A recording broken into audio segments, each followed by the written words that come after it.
Department of Budget and Management handang punan ang mga kinakailangang pondo para sa iba't ibang programa at proyekto ng pamahalaan.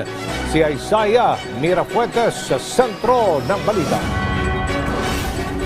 Pinatitiyak ni Pangulong Ferdinand R. Marcos Jr. sa Department of Budget and Management ang sapat na pondo para sa mga legacy projects at program na naapektuhan na adjustment o pagbabago sa 2025 General Appropriations Act ng Kongreso. Kung maalala kasi, nitong buwan lang, inuutos ni Pangulong Ferdinand R. Marcos Jr. sa iba't ibang ahensya ng gobyerno na rebyuhin at tukuyin ng mga programa o proyekto na prioridad at handa ng ipatupad.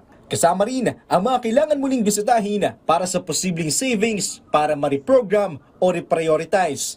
Sabi ng DBM, handa silang remedyohan ang funding deficiencies ng mga departamento para sa fiscal year 2025. Sa pamamagitan ng modifications ng allotment, ang paggamit ng savings para i-augment ang deficient items o paggamit ng contingent fund o on-program appropriations at iba pa. Una, sabi ng DBM, ang mga available allotments sa loob ng budget ng ahensya ay maaaring madeklara bilang savings.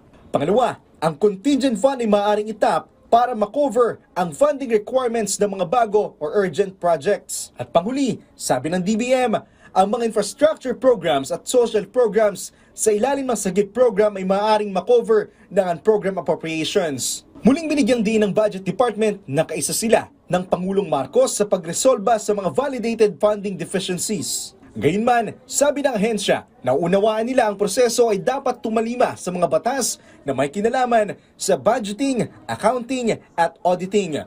Isaiah Mirafuentes para sa Pambansang TV sa Bagong Pilipinas.